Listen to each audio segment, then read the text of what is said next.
la predicación del día de hoy.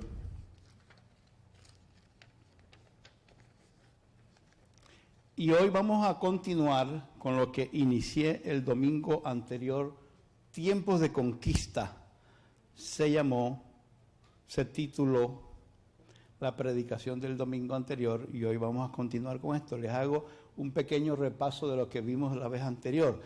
Basamos la enseñanza en Josué capítulo 1, versículos 1 y 2, que dice: aconteció después de la muerte de Moisés, siervo de Jehová, que Jehová habló a Josué, hijo de Nun, servidor de Moisés, diciendo: mi siervo Moisés ha muerto, ahora pues levántate y pasa este Jordán, tú y todo este pueblo, a la tierra que yo les doy a los hijos de Israel. Eran tiempos de crisis. Aconteció después de la muerte de Moisés. Cuando se muere alguien, siempre significa una crisis. Y más cuando ese alguien es tan importante para la vida de una nación entera. Moisés era el líder espiritual, era el líder político, era profeta, el profeta de Dios, era la persona que le traía los mensajes al pueblo de parte de Dios. Y se murió. Como diría la gente, las personas en la serie El Chapulín Colorado, ¿y ahora quién podrá defendernos? Se murió el líder. ¿Qué iba a pasar? Entonces era un tiempo de crisis. Y Dios escogió a un Josué. La enseñanza del domingo anterior apuntaba a que cada uno de nosotros somos un Josué escogido por Dios para cumplir propósitos y para hacer conquistas particulares en nuestra casa, en nuestra familia, incluso en este país, porque asemejábamos la tierra prometida con esta tierra, Estados Unidos, un país que se fundamentó en los principios bíblicos, un país que fue erigido bajo los principios de la autoridad de Dios. Y fue con la gente inicialmente que vino a este país, la mayoría eran cristianos evangélicos que estaban huyendo de la persecución en Europa y estaban buscando una tierra donde poderse desarrollar libremente en su creencia, en su fe en Dios. Y también había judíos. Por eso esta tierra, en cierta forma, también es un Israel de Dios. Y así como había en una tierra que se llamaba Canaán y que había sido prometida por Dios, así también esta tierra fue prometida por Dios a su Israel espiritual, Estados Unidos de América, donde el Señor te trajo aquí. Pero igual como el líder espiritual había muerto en ese entonces, en este país también están muriendo esas ideas en las que se fundó este país. Un país donde hace tal vez 60 años todavía se oraba en el Congreso de los Estados Unidos para comenzar las sesiones regulares, fueron prohibidas las oraciones de los congresistas. Se está muriendo este país espiritualmente hablando. Un país donde prohibieron hablar de Dios en las escuelas públicas. Este país se está muriendo. Y Dios nos ha llamado a cada uno de nosotros a conquistar, reconquistar esta tierra prometida. Un país donde se acaba de aprobar por el presidente Obama la ley de la igualdad de género, donde los hombres que se sientan mujeres pueden utilizar los baños de las escuelas de las mujeres, porque se siente mujer. Y si una mujer se siente hombre, va a utilizar un baño para hombres. Y está aprobado por ley. Menos mal que todavía hay unos 10 estados de esta unión que le dijeron al presidente Obama que no van a aceptar esa ley.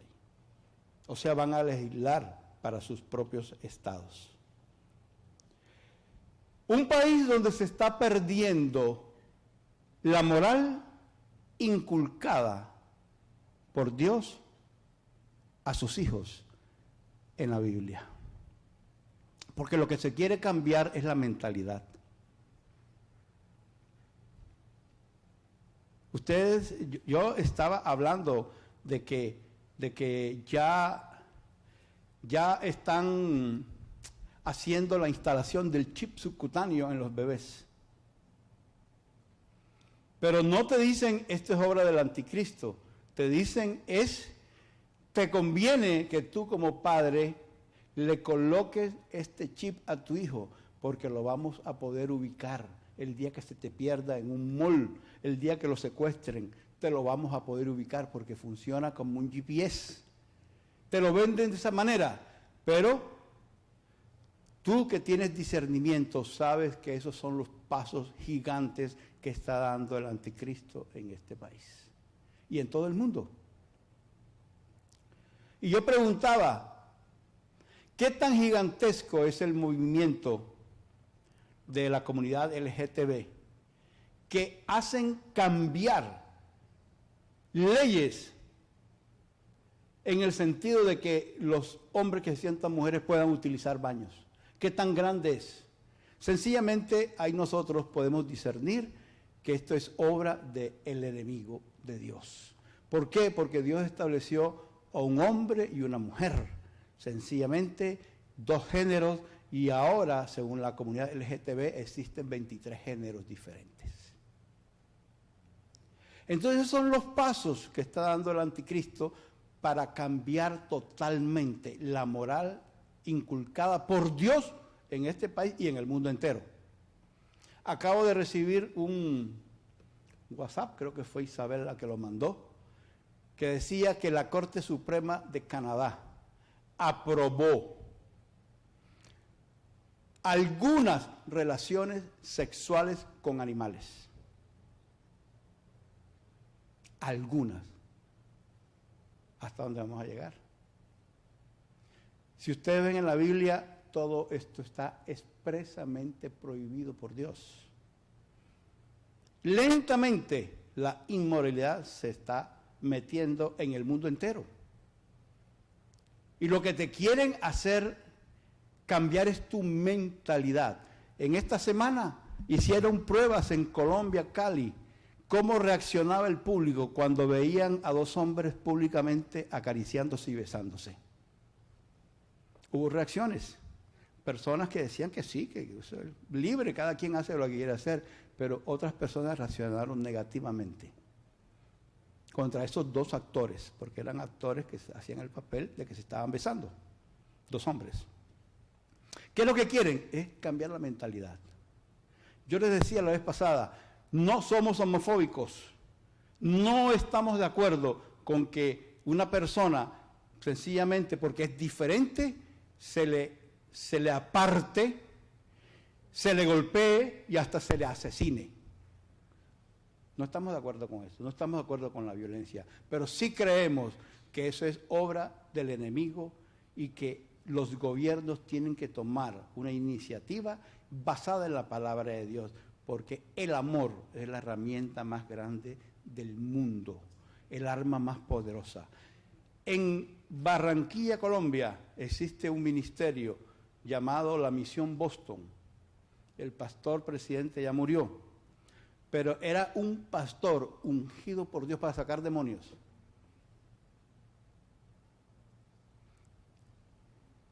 Era de esa clase de iglesias donde ven demonios por todo. Pero Dios lo usaba. Y Dios llevaba a los endemoniados a esa iglesia. Y allí eran libres. Y nosotros conocimos personalmente a unos muchachos que ese pastor, cuando apenas comenzábamos nosotros formando iglesia, porque no éramos iglesia, sencillamente éramos una comunidad de cristianos de diferentes iglesias que, como estábamos trabajando en el campamento en el centro de La Guajira, en un campamento, nos reuníamos los cristianos a orar, invitábamos a los pastores para que fueran allá a predicar. Y ese pastor nos mandó gente. Y uno de ellos era una persona que fue rescatada por Dios de la esclavitud de la homosexualidad. Y él mismo nos contó y llevó fotos de cuando él era una mujer. Y él fue invitado ahí y él estaba en la primera fila y estaba esa alabanza poderosa que expulsa demonios. Y el pastor lo cogió así porque era brusco para tratar a los demonios, y lo cogió así por el pelo y le dijo: quítate esa peluca, que tú no eres mujer, tú eres un hombre. Y lo descubrió delante de todo el mundo. Él era así, él era brusco, pero Dios lo usaba. Y ese hombre, que fue un homosexual, fue enviado como misionero a las tierras donde nosotros estábamos. Ahí fue. Ya usado por Dios. Le perdí el rastro, pero supe que se casó. Tiene 2 hijos. Ya los hijos están estudiando para ser pastores también. Y cuando él fue a la mina, donde estábamos reunidos, todavía él era delicado. Ya era hombre ya, pero era delicado. Muy delicado, tenía todavía la influencia del pecado sobre su cuerpo. Y él decía: yo no quiero hablar así, yo le estoy pidiendo a Dios que me quite este habladito, por eso me dejé este bigote, porque hasta bigote tenía. Porque comenzaba a hablar y se cansaba. Y después Dios lo hizo totalmente hombre. Entonces, para la homosexualidad y para toda esta comunidad, lo que hay que hacer es meterle cristomicina de tiempo completo. No hay que estarlos maltratando, no hay que estarlos humillando, no hay que estarlos separándolos. No, sencillamente presentar el Evangelio, pero que sea algo que venga del propio Estado, que les presente el Evangelio y los transforme, porque Cristo sí lo puede hacer. Entonces estamos en tiempos de crisis. Este país se está muriendo. Y no es una incitación mi mensaje a desobedecer, al contrario. Si las leyes existen, hay que obedecerlas. Pero nuestros hijos, nosotros tenemos que inculcarles una moral firme, porque Satanás lo que quiere es que cuando vean 2 hombres besándose, los niños digan: eso es normal. Eso es normal. ¿Qué impacto van a tener ellos en su corazón? ¿Qué herencia les estás dando tú a ellos? Por eso es que tenemos que enseñar al niño ahora, enseñarlo en todo sentido, para cuando esté grande no se aparte. Que esto que está haciendo Satanás a nivel mundial no tenga éxito. ¿Ok? Esta fue una introducción y hablamos de tiempos de fe. Tiempos de conquista eran tiempos de fe, ¿cierto? Y también eran tiempos de esfuerzo, porque el Señor le dijo a Josué: esfuérzate y sé valiente. Y son tiempos también de afirmación. Esto lo vimos la semana pasada y usamos Josué 1:8-9 cuando el Señor le dijo: nunca se apartará de tu boca este libro de la ley, sino que de día y de noche meditarás en él. Meditar es estar pensando, estar todo el tiempo en tu mente, en tu boca, hablando la palabra de Dios, porque esa palabra es la que transforma y la que tiene el poder. Porque entonces harás prosperar tu camino y todo te saldrá bien. Gloria a Dios. Ahora que yo estaba repasando esto, me acordé cuando entré al bachillerato. Yo tenía la edad de mi nieto, 12 años. Y el colegio donde yo fui fue un colegio experimental. Ya yo he hablado de eso. Fue idea de un lingüista judío, ruso judío, que llegó a Barranquilla, el profesor Alberto Asa. Y él se le dio por extraer de las escuelas públicas los mejores estudiantes y llevarlos a hacer un experimento con ellos. Como él era un lingüista, él hablaba creo que 24 idiomas y hablaba otro número igual de dialectos. Era un bárbaro. Entonces, él quería darnos idiomas. A mí me dieron italiano, alemán, francés, inglés, latín, y después aprendí guajiro con mi esposa, guayú. Imagínense, normalmente los mejores estudiantes de las escuelas son tranquilos, no son problemáticos, y nosotros fuimos el colegio que daba anexo a la Facultad de Idiomas de la universidad donde yo vivía. Pero al lado del colegio quedaba el Colegio Barranquilla, toda una tradición. Mi papá se graduó de bachillerato en ese colegio. Y el Colegio Barranquilla era revoltoso, todo el tiempo era tirando piedra, todo el tiempo eran huelgas, todo el tiempo eran paros. Y nosotros llegamos allí a experimentar todo esa brusquedad. Y yo me acordé ahora que tiempo de afirmación nunca se apartará de tu boca. Me acordé que en una de esas tiraderas de piedra, no sé por qué, no estábamos dentro del colegio, estábamos afuerita, sobre la calle donde se acababa la universidad, enfrente ya habían casas de familia, y nos agarró la lluvia de piedras. Yo recuerdo que estábamos varios estudiantes del colegio, yo tenía 12 años de edad, y se vino esa avalancha, esa lluvia de piedras. Una horda de estudiantes tirapiedras. Y policías corriendo, y de pronto los policías devolviéndose. Y nosotros estábamos en la mitad. Y recuerdo que junto con otro niño, igual que yo, 12 años, nos escondimos en un sardinel. Esas casas antiguas en Barranquilla que tenían como una potera, era como una potera así, y se llenaba de arena y se sembraban matas de este alto.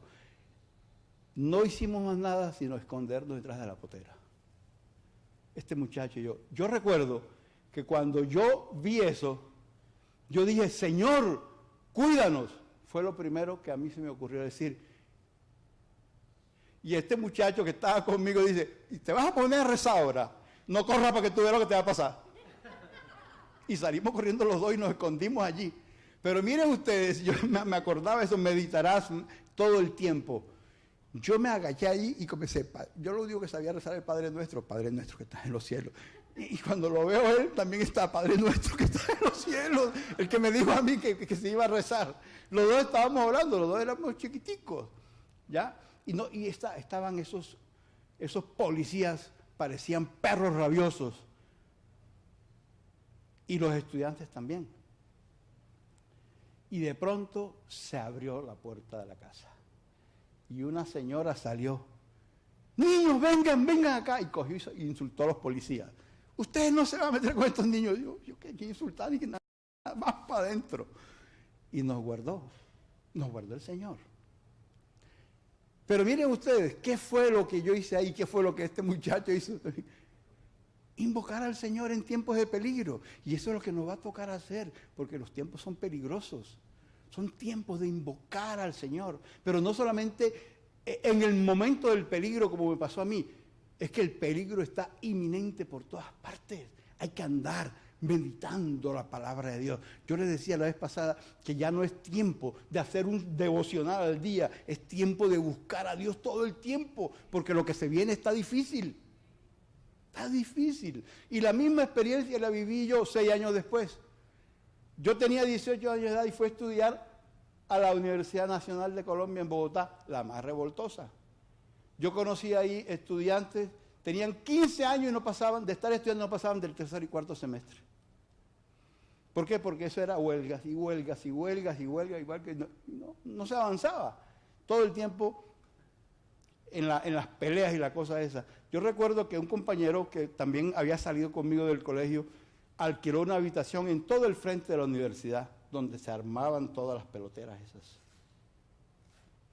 Y de ahí nosotros podíamos ver ese odio que había cuando cogían los estudiantes a un policía.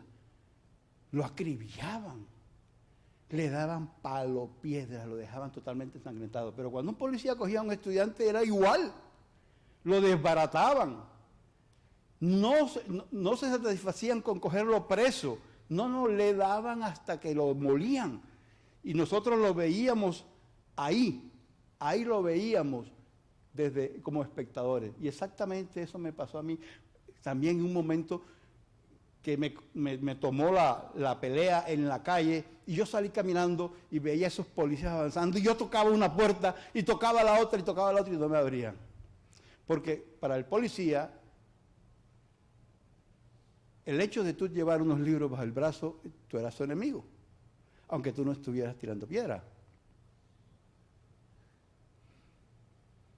Y yo recuerdo que vi a una muchacha en un balcón, y ella me vio a mí desesperado tocando todas las puertas de la casa, y ella bajó y me abrió la puerta y me salvó. Y yo dije, caramba, Dios, qué bueno es.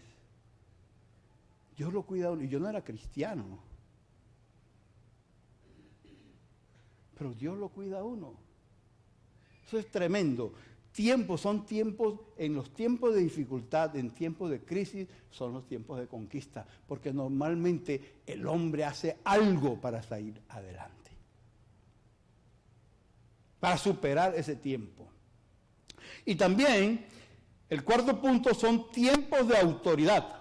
Es el siguiente punto, basado en Josué 1:11. Dijo el Señor, pasad por en medio del campamento y mandad al pueblo diciendo, preparaos comida, porque dentro de 3 días pasaré el Jordán para entrar a poseer la tierra que Jehová vuestro Dios os da en posesión.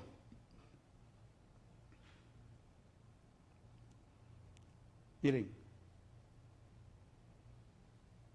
es tiempo de ejercer autoridad. Usted tiene autoridad en su boca.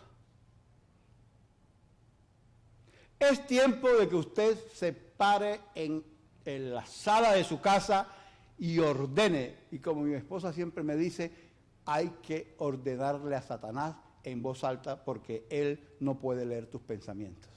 Ordénale a Satanás. Tú tienes la autoridad. Dile que te devuelva lo que te ha quitado. Por ese matrimonio, dile a Satanás que te devuelva la paz y el amor en tu matrimonio. Por esos hijos que están en peligro en esta sociedad, dile a Satanás que cuidado se va a meter con tus hijos, porque tú tienes autoridad para hacerlo. Mándale a Satanás. Yo les decía la vez pasada que normalmente cuando hablan del diablo, hasta a los cristianos les da miedo. Cuando es Satanás y sus demonios los que tienen que darle miedo, cuando un cristiano se para con autoridad y les ordena. Ellos tienen que huir ante el nombre y la autoridad del Señor. Por eso es tiempo que tú le reclames a Satanás por tus finanzas. Y cuando Satanás te haya devuelto lo que te robó, entonces es tiempo que te pongas al día con tus diezmos. Y a mí normalmente no me gusta hablar de diezmos de una manera pushing. Pero Dios hoy me impulsó a hablarles de una manera clara sobre los diezmos. ¿Sabe por qué? Porque los tiempos están difíciles. Y no hay autoridad en un creyente que no le da a Dios lo que Dios le ha pedido que le dé.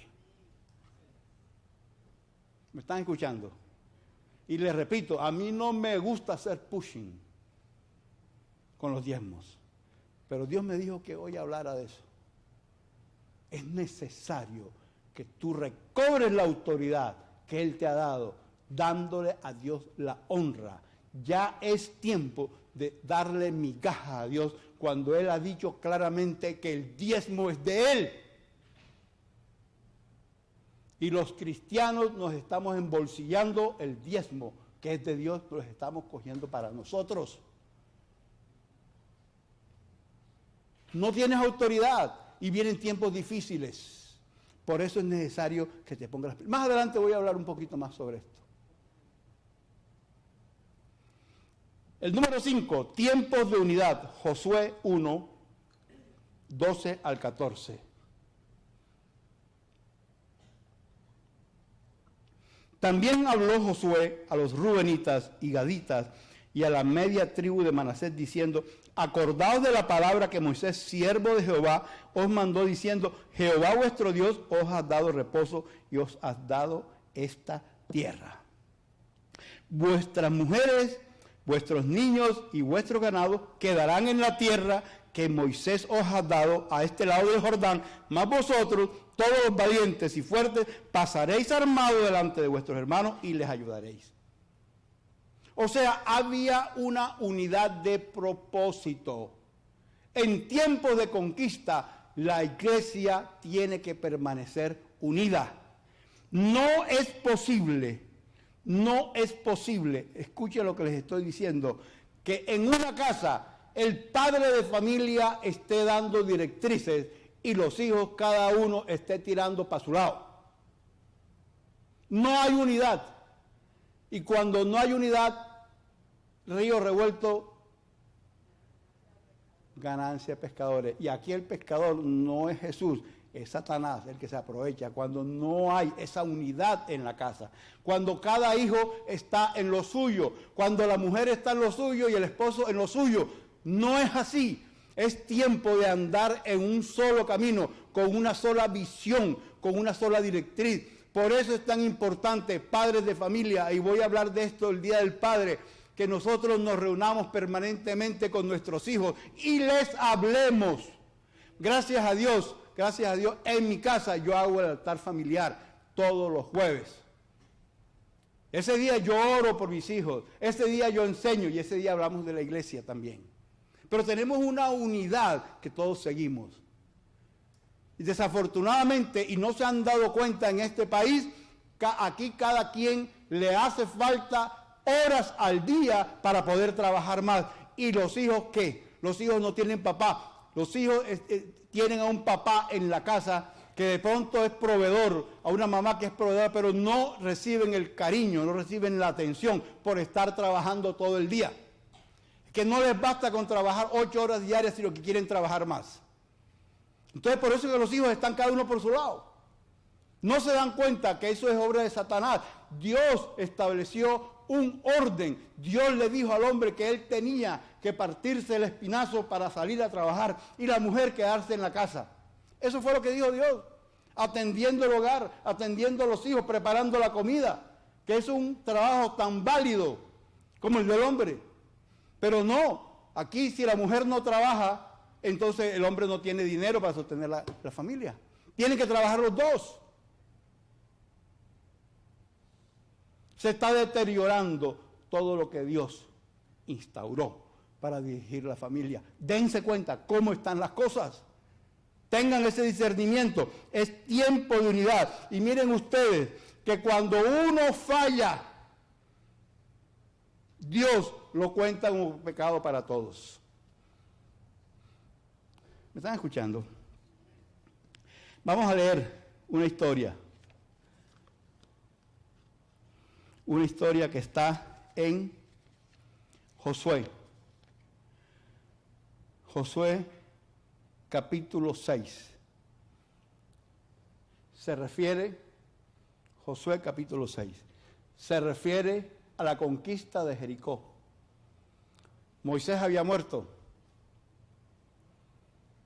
Josué fue el encargado de ir a conquistar la tierra prometida. La primera ciudad, Jericó, la más difícil, murallas gigantescas, un ejército entrenado, y Dios le dio unas instrucciones precisas que parecían sacadas de un cuento de hadas. Denle vueltas durante 7 días, una vuelta a todo Jericó.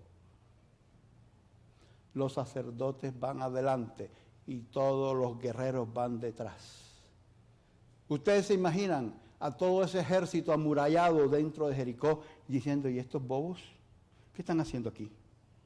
Están paseando, vinieron a turismear, que vienen a conquistar. Así no nos van a conquistar. Y se burlarían. Pero Dios le había dicho a Josué, eso clarito, son 7 vueltas, una diaria, pero el último día, el 7º día, van a dar 7 vueltas. Y a la 7ª vuelta, Josué, tú vas a dar la orden para que los sacerdotes toquen las trompetas. Y cuando toquen las trompetas, yo voy a entregarles a Jericó. Y es digno de admirar que los israelitas hicieron al pie de la letra esto. Y eso fue lo que pasó. Cuando tocaron las trompetas después de la 7ª vuelta, se derrumbaron las murallas de Jericó. Pero Dios había dado instrucciones precisas. Dice Josué 6, versículo 16 al 19, se los leo. Y cuando los sacerdotes tocaron las bocinas la 7ª vez, Josué dijo al pueblo, gritad porque Jehová os ha entregado la ciudad. Y será la ciudad anatema, maldita significa, anatema a Jehová, con todas las cosas que están en ella. Acuérdense que era idólatras todos. Solamente Rahab la ramera vivirá con todos los que estén en casa con ella, por cuanto escondió a los mensajeros que enviamos, dijo el Señor. La orden era, todo lo que está dentro lo van a destruir. Solamente se va a salvar Rahab la ramera, que ya había escondido a los espías que había enviado Josué. Y esto nos deja una gran enseñanza. Dios puede destruir ciudades. Dios puede destruir naciones enteras, pero a su pueblo lo va a preservar. Dale un aplauso al Señor.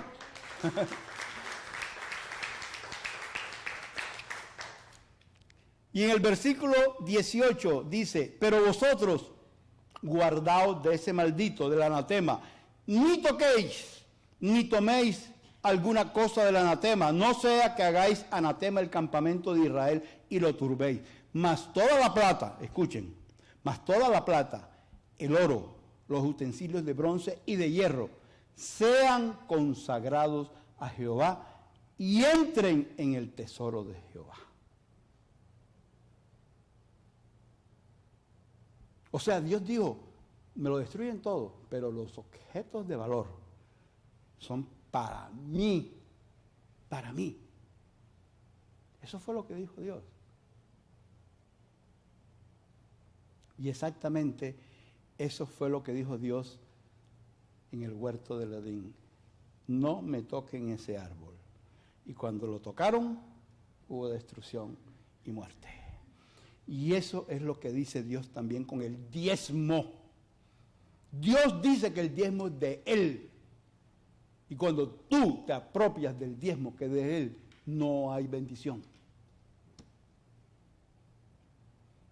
A mí no me gusta hablar de esto, pero Dios me dijo que lo hablara de esta forma. ¿Por qué? Porque vienen tiempos muy difíciles. Y hay que estar preparado para lo que viene. Usted tiene que tener autoridad. Usted no puede estar jugando con estas cosas. Yo les he dicho, yo soy el pastor de la iglesia y yo quiero ver bendición aquí en esta iglesia. Prosperidad en todos.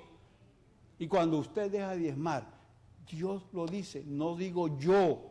Dios lo dice. Dios dice, nosotros siempre normalmente, y a mí me gusta hablar de esta manera, cuando hablamos del diezmo, dice, y probadme en esto, si no abriré las ventanas de los cielos y derramaré bendición sobre ustedes hasta que sobreabunde. A mí me gusta hablar de la bendición, no me gusta hablar de la condenación que hay para el que no lo haga.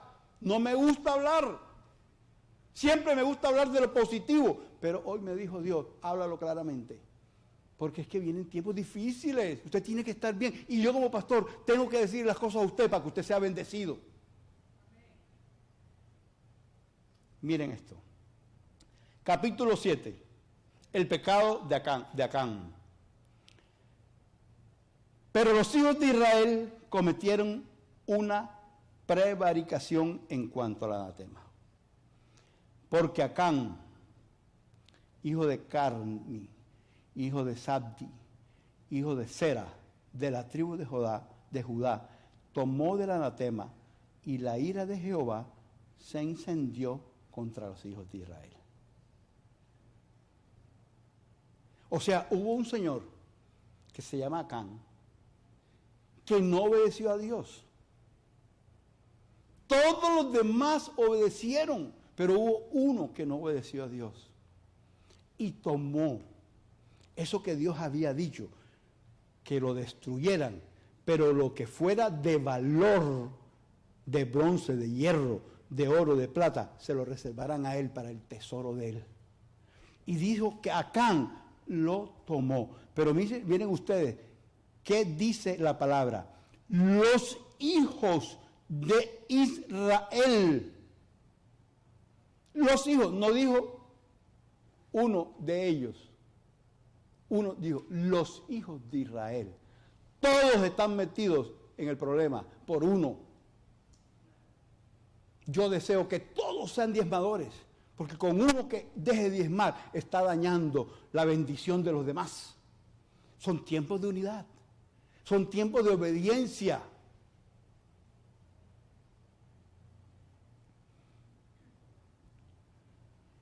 Y la ira de Jehová se encendió ¿contra quién? Contra los hijos de Israel. No se incendió contra el que había hecho el ilícito, contra Acán. No fue contra él, fue contra todos, por el pecado de uno.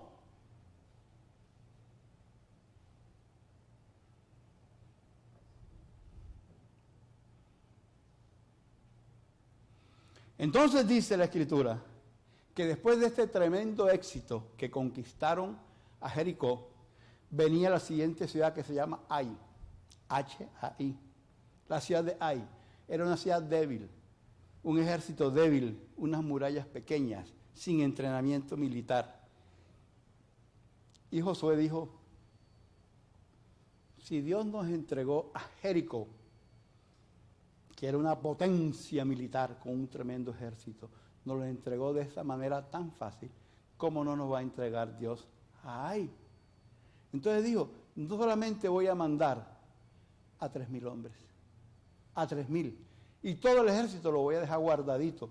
Hizo como Peckerman con la selección Colombia, que puso a jugar a la banca de la selección Colombia y perdieron. Perdieron por confiados. Pero aquí no fue por confiado, fue porque había un pecado. Entonces, dice que los de Ai, ese ejército débil, esa ciudad débil, le ganó a los ejércitos de Israel. Ese día no pudieron con Ai. Los de Ai mataron a 42 del ejército de Israel y tuvieron que salir corriendo los de Israel. Y entonces Josué, llorando, se tiró al suelo. Y está el versículo 10 del capítulo 7. Y Jehová dijo a Josué, levántate, ¿por qué te postras así sobre tu rostro? Dijo, Israel ha pecado. No dijo, Acán ha pecado. Y Acán era el que se había tomado lo que Jehová había dicho que era de él. Lo cogió Acán. Y Dios dijo, Israel completo ha pecado. Y aún han quebrantado mi pacto que yo les mandé. Y también han tomado del anatema y hasta han hurtado. Les dijo ladrones. Ustedes saben que al que no diezma, Dios también le dice ladrones. Yo nunca lo he dicho aquí. Jamás es la primera vez que yo hablo de esto. Pero en la Biblia Dios le dice ladrón al que no diezma. Yo nunca lo he dicho, es la primera vez que lo estoy diciendo. Ustedes han hurtado, han mentido, le dijo mentirosos. Y aún lo han guardado entre sus enseres. Versículo 12. Por esto, o sea, como consecuencia de este pecado, los hijos de Israel no podrán hacer frente a sus enemigos. Miren, no dijo por esto Acán, el ladrón y el mentiroso. Por esto Israel, todos ladrones y mentirosos, no podrán hacerle frente a sus enemigos. Todos, sino que delante de sus enemigos volverán la espalda, porque han por cuanto han venido a ser anatema, o sea, maldición. Ni estaré más con vosotros si no destruyereis el anatema de en medio de vosotros. Eso es lo que pasa. Cuando nosotros tomamos lo que es de Dios, Dios no está con nosotros. Es que eso es lo que está diciendo allí. Y después nos preguntamos, ¿qué es lo que pasa? ¿Por qué mis hijos esto? ¿Por qué no me va bien en el trabajo? ¿Por qué pasa esto? ¿Por qué pasa aquello? Es por eso, porque están tomando las cosas que son de Dios, que Dios dijo que eran de Él.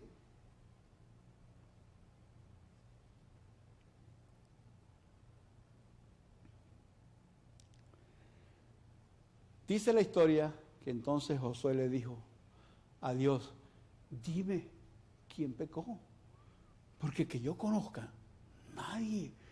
Destruimos, cumplimos al pie de la letra lo que tú dijiste, todo lo destruimos. Y aquí está el tesoro que tú dijiste que era tuyo, lo de hierro, lo de bronce, lo de oro, de plata, aquí está. Lo demás lo destruimos. Y Dios le dijo, no, hay uno entre vosotros que no cumplió.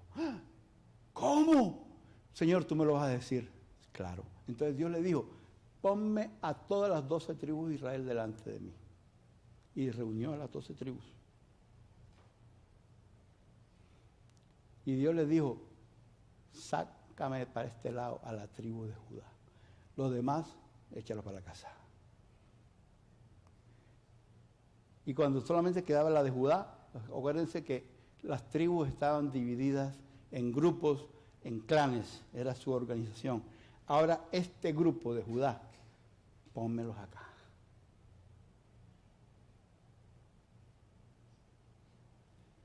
Los demás, échamelos para casa. Y cuando tenía a ese grupo le dijo, ahora ponme aquí a la familia de Acán. Los demás, échalos para casa. Y cuando tuvo Josué a Acán enfrente, le dijo, versículo 19, Hijo mío, da gloria a Jehová, el Dios de Israel, y dale alabanza, y declárame ahora lo que has hecho. No me lo encubras. Y Acán respondió Josué diciendo, verdaderamente yo he pecado contra Jehová, el Dios de Israel, y así he hecho. Pues vi entre los despojos un manto babilónico muy bueno, y 200 siclos de plata, y un lingote de oro de peso de 50 siclos. Eso era billete. Lo cual codicié y tomé. Y he aquí que está escondido bajo tierra en medio de mi tienda, y el dinero debajo de ello.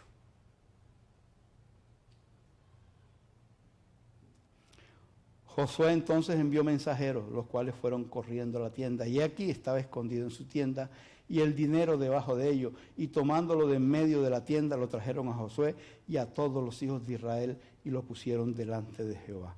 Entonces Josué y todo Israel con él tomaron a Acán, hijo de Zera, el dinero, el manto, el lingote de oro, sus hijos, sus hijas, sus bueyes, sus asnos, sus ovejas, su tienda y todo cuanto tenía, y lo llevaron todo al valle de Acor.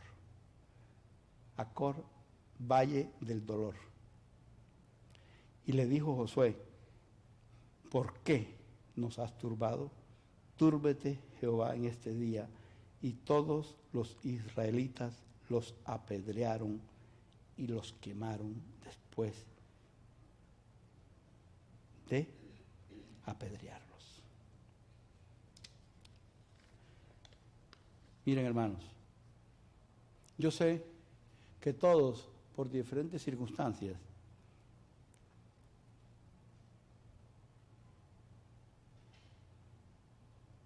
no hemos dado a Dios lo que es de Dios. Y eso definitivamente Dios lo mira mal. Pero yo te quiero decir algo. La Biblia dice, donde abundó el pecado, sobreabundó la gracia. Hoy es un día de ponernos a cuentas con Dios. Hoy es un día de decirle, Señor, no está en mi corazón no obedecerte, Hoy es un día que quiero decirte que no está en mi corazón quedarme con, para mí, tesoro, lo que hace parte de tu tesoro. Yo te puedo decir, te lo puedo asegurar.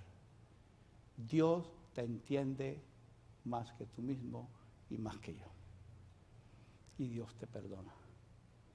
Pero los tiempos que estamos viviendo nos dicen que nosotros no podemos estar jugando con estas cosas. Esto es bien delicado. Es bien delicado. Usted me dirá, pastor, eso es del Antiguo Testamento. El diezmo del Antiguo Testamento, es de la ley. Pues te quiero recordar que el diezmo no es de la ley, ni es de la gracia. El diezmo es de Dios. El primero que diezmó fue Abraham. Y le dio los diezmos a Melquisedec. Y cuando Abraham diezmó, todavía no existía Moisés, que fue el que vino a traer la ley. El diezmo es de Dios. Por estar en la gracia no significa que Dios dice, quédate con lo que es mío. Y yo como pastor estoy en la obligación de decirte, te estás jugando con la candela. Son tiempos difíciles, tiempos de unidad, tiempos de meditación y tiempos de obediencia. Ustedes recuerdan cuando vino el tiempo de las shemitas, que estaban anunciando problemas serios para Estados Unidos. Y yo les dije, hermanos, lo que ha de venir vendrá, pero lo que sí le puedo asegurar, que el pueblo que ama a Dios va a estar en el hueco de su mano y va a estar protegido. Y las shemitas vendrán y las ciudades serán destruidas. Si esto está dentro de la ira de Dios, lea usted desde el principio al final, hablan de un día de Dios, un día de la ira de Dios. Pero usted y yo no vamos a pasar por esa ira, porque nosotros seremos salvados de esa ira. Es que más somos salvados. Por eso yo les tengo que hablar hoy como lo he hecho. Obedientes al Señor en todo. ¿De qué le sirve quedarse con $100 de Dios que no le van a servir para nada cuando llegue la tribulación?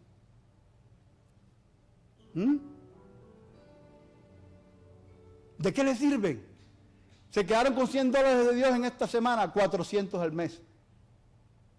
En 10 años quedaron con $40,000. En un tiempo de problemas, $40,000 no va a ser nada, nada, nada, nada.